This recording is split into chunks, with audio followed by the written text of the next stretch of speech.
అండి. మ్యాగీ తిని తిని బోర్ కొట్టిందా? సో, మిడ్ నైట్ క్రేవింగ్ అనమాట. ఇది కొరియన్‌లీ నూడిల్స్ ఇన్‌స్టాంట్‌ది ఉంటే ఇంట్లో చేస్తున్నాననమాట.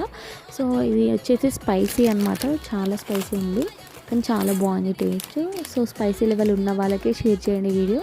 కంపల్సరీ ట్రై చేయండి. సో, దీంట్లో ఇన్‌స్టాంట్ కాబట్టి వెజ్జీస్ కూడా వచ్చాయి అండ్ సీజనింగ్ కూడా వచ్చింది.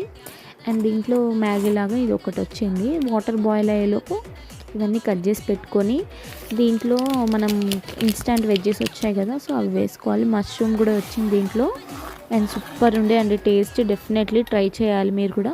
అండ్ మన ఛానల్లో వీడియోస్ వస్తూ ఉంటాయి. కంపల్సరీ అప్డేట్ కోసం సబ్స్క్రైబ్ చేయండి. మ్యాగీ ఏదైతే ఉందో అది వేసేసుకున్నాక సో సీజనింగ్ ఉంది కదా, జంగ్నాంగ్ సీజనింగ్, సో అది వేసుకొని మంచిగా మిక్స్ చేసుకోవాలి. అంతే అండి. కొంచెం మసలాక సర్వింగ్ బౌల్లోకి వేసుకుంటే సూపర్ యమ్మీ టేస్ట్ ఉందండి. స్పైసీ మాత్రం మంచిగా ఉంది. Thanks for watching. Please like and subscribe.